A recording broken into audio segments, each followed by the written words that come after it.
Good day, and welcome to Good Day Runway, the great pop culture debates video review of the fashions from RuPaul's Drag Race Down Under. I'm your host, Eric Resniak, and please welcome my favorite wallaby, Curtis Creekmore. Hi, Curtis. Aussie, Eric. Oi, oi, oi. I don't even What know you what said that last means. night.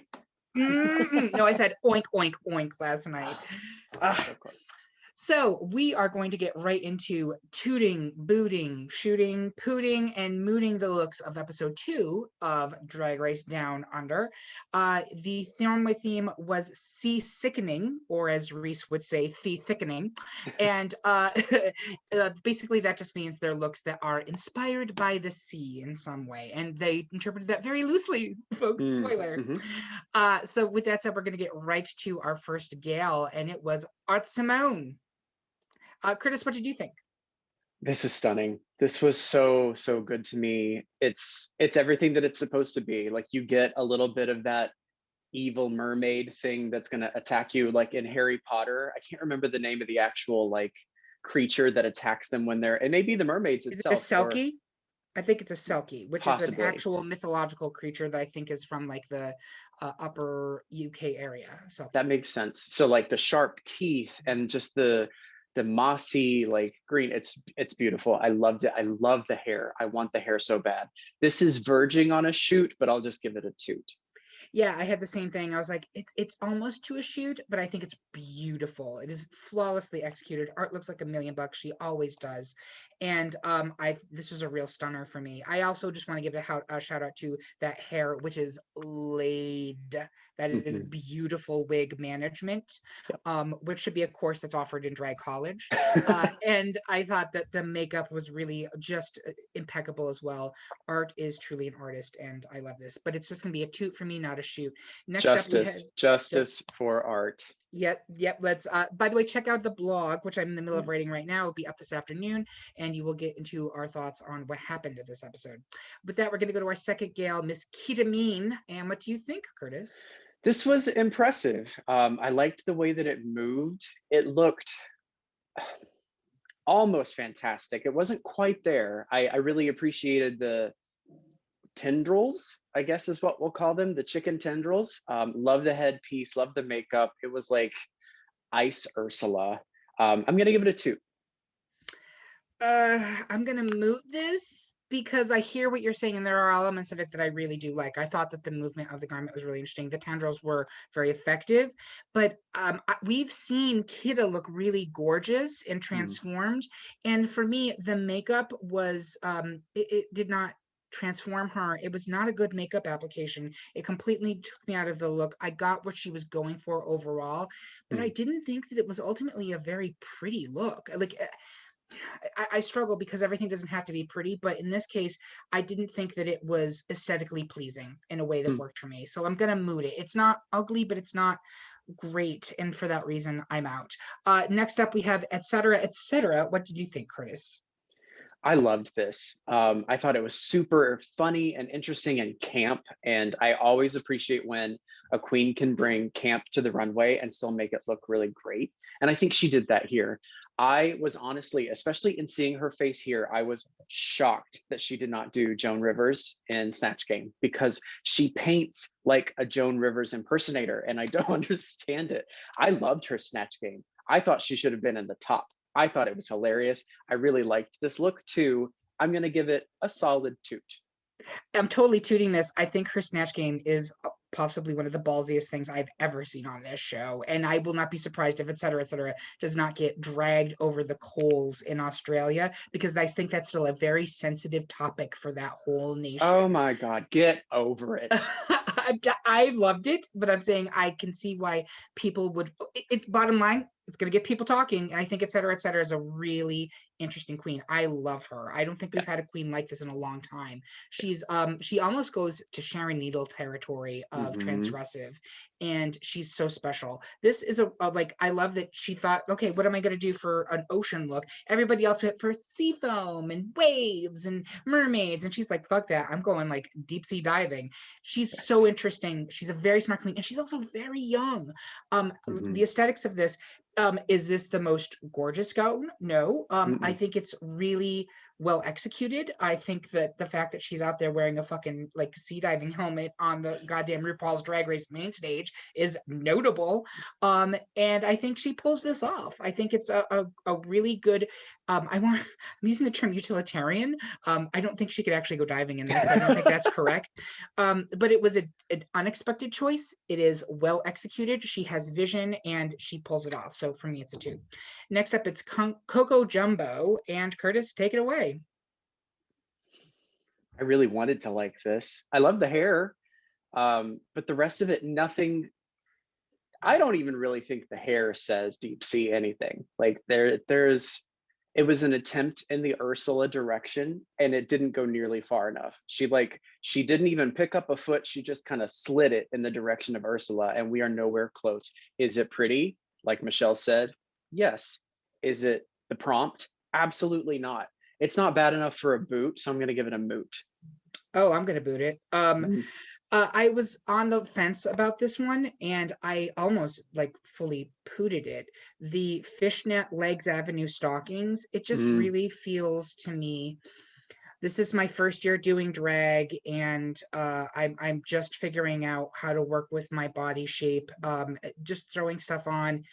It's not acceptable for an Mm. international drag competition. I get that, Australian drag is probably not as lucrative as, say, working in a big city in America. And I get that, and I don't want any of these gals to go into debt, but this is not enough. This is not nearly enough for what everybody else is doing.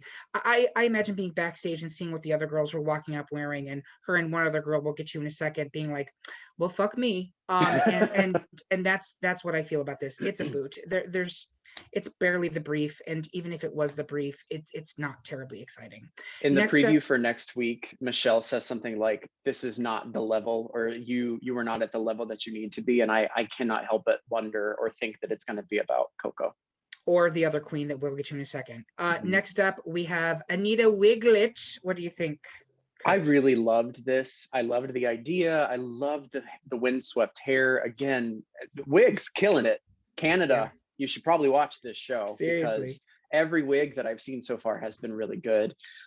Is it as quite as polished as I wanted it to be? No, but it's still good enough for a toot. Like, I don't love the way the body shape that it's giving her with the bustle there, and I saw the armband and it was ripped.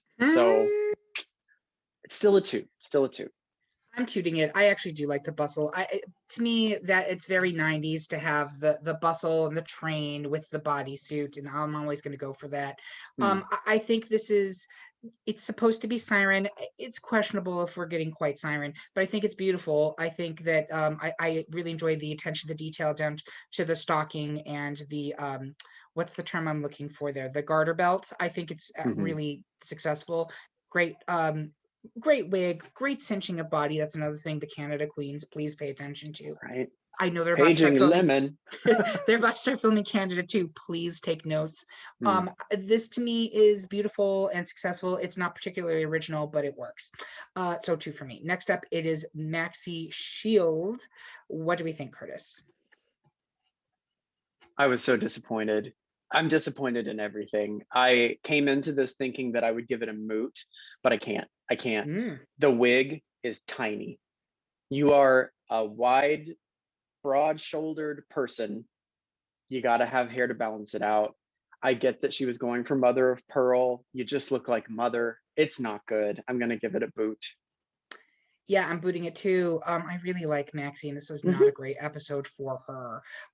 When she's like, "I'm that rich auntie in the back of the room with all of the jewelry," I'm like, "Yes, yes, you are. I want that character." That's not what this is. This is a very pedestrian version of that. I Mm. think the idea was really solid. Mother of Pearl is a clever way for a queen to approach a sea challenge, especially a queen who's on the older side. That makes perfect sense. I wish she'd pushed it further because Mm. this is not really exciting. I do think that the corset part of it with all of the kind of fake pearls on it was successful, but everything else needed to be amplified. So I really like Maxi. I thought she was very safe in both this and her snatch game. I'm very much hoping she can pick it up because Mm. this is a queen that I already really like and I want to fall in love with. So it's a boot for me. Next up, it's Electroshock. What do we think, Curtis? This is even worse, honestly. Like it's just so pedestrian. She literally went to David's Bridal or whatever they have in Australia, that is the David's Bridal of Australia, and said, "Can I have that?"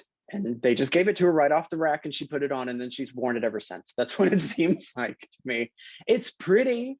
If you were going to get married, that's, a look that you could choose. I like the hair. I like the idea of it, but it's also like her face is just so masculine, and I don't see enough of a paint job with that hair and with this outfit to make this anywhere close to what the prompt is supposed to be.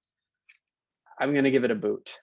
I'm pooting it. I think it's Hmm. terrible. You mentioned all the wigs have been great, not that one. I think if this is someone's wedding dress, I would like to go to that hooker wedding because like the bar is gonna be lit. This is an ocean. This is not Hmm. sea. This is, as you pointed out, off the rack. I'm just trying to skate by this week to get to next week. At no point in an 8 episode season should you be thinking, here's my runway outfit that's going to just skate me by. Hmm. Nope, it's not anywhere close to the level that I need her to be at. I think Elektra has some good performance chops to her. She's really struggling with the aesthetics, and I Hmm. need more. I need Yeah. more. That's what it comes down to. And this is so. I mean, given Rue's anger at why am I forgetting Joe Black about the H&M Hmm. stuff? This isn't Hmm. even H&M. This is like L&R. This is like the discount version, and it's unexcusable in my Dress opinion. barn. Yeah. Dress barn realness. Next up, we have Karen from finance. What do you think, Curtis? More camp but fashion, and I loved it. I loved the hood reveal. It was super fun. She is snatched. That body is snatched. I love the curves, the hip. It's all excellent. Could it have been an inch longer? Yes. Will I give her that? Absolutely. It's still a very strong toot. I really love this look. Yeah, it was almost no, it was always a toot for me. It Mm. wasn't a shoot level, but it's really successful. It's fun, it's playful, it's Karen. I think Karen has really been coming and killing it on the woman. I do think Karen had the advantage that she was already an international name before this show Mhm. started, much like Art was. So you're gonna have, I think one of the stories of this season is the haves versus the have-nots. Yeah. But all that said, I don't think Karen spent thousands and thousands of dollars on this. No. I think it was a smart application of the prompt and a playful approach to the problem. And I love everything about this. Even down, she had a little bit, I think it was like a cut on her cheek, I Mm. noticed. Like, again, attention to detail, ladies, that's always going to push you over the limit for me. And finally, we have Scarlett Adams. What do you think, Before we Curtis? move on, Oh, yes. I will say, Karen, you should probably send Dolly Parton an apology note and maybe a fruit basket. Again, a checkout. Well, Fruit Basket is what the Dolly Parton fan club is called, first of all. But yeah, check out the blog. I have a lot of thoughts on the Dolly Parton Yeah. impersonation. Finally, we have Scarlett Adams. Scarlett. Curtis, what do you think? So I really wanted to love this. I think it's really strong. And I think the only thing that I dislike about it is the color of the back. I wish it weren't that shade of red. If it were like a coral pink, I think I would have shooted this. As it stands, it's a toot. It's strong. I appreciate it. It was different from everything else on the runway, which is kind of surprising that no one else went in that direction of coral.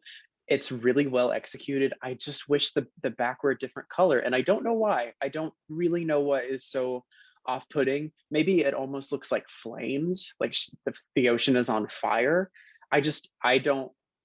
Send me pictures of coral that's that color, and maybe I'll change my mind. But it's still a two. I think there actually is coral that's a color in the Great Barrier Probably. Reef. It's an incredible location. I do love this. I think it's a two. I have none of those issues. I think it's super structured and really gorgeously fitting. I loved what she did with the wig and the makeup. This was a wonderful look from Scarlett. It's funny when they did the intro looks, I thought hers was among the worst. She was in my bottom two. Oh yeah. But she's been killing it on that runway ever since. She's got a great eye for fashion, and she's been really impressing me in a way that I was not expecting. So Hmm. kudos to you, Scarlett. This was very strong. Speaking of which, it's time for our top two of the week. Curtis, what do you got? I have to give it to Art. that look was, it was stunning. I really loved it. I loved all of the details. I love what she did with her teeth, painting them that way to make them look sharp. It was just, it's such a well executed and beautiful look to me. So art gets my top toot and my sadness, my tears. Yeah. And I will look up your salty tears and I will deliver them to the Great Barrier Reef because I'm giving it to Scarlett Adams. I thought that this was really successful and a fun and interesting and really gorgeous interpretation of the challenge. So with that said, that is it for our episode. Thank you so much for watching. Thank you, Curtis, for being my co-host on this. Please make sure that if you like this, you like and subscribe to our channel so that you get updates on all of our future Drag Race related content, as well as our other content. We're going to be doing some Survivor videos. We're going to be doing some comic book videos, as well as every episode of our podcast is up on our channel as well. So please check that out. For more Drag Race content, head over to greatpopculturedebate.com, our website. Go to the bonus section, and you can find blogs on every episode of season 13, UK2, and Down Under. They're actually going to go up the day the episode airs so that you can go ahead and vent your spleen about what happened on the runway. We are also running the fan pool not only for Down Under, but Drag Race España, and you can sign up for that right now on our website in the bonus section as well. Coming up, season 3 of our podcast actually wraps up this coming week. We have one more episode left. It's Best Avengers Team Member. Then we're moving right on to the polls for season 4. Please find that at greatpopculturedebate.com and vote in such topics as Best Disney Villain, Best Pizza Topping, Best Disco Song. It's going to be a great season, and your opinions actually determine which people make our bracket. So your voice will be heard. So that's it for what I have. Thank you again for watching. Please check out greatpopculturedebate.com, like and subscribe to this channel on YouTube, and we're going to see you next week. In the meantime, pass the Vegemite. Have a good one. Bye-bye. Gross.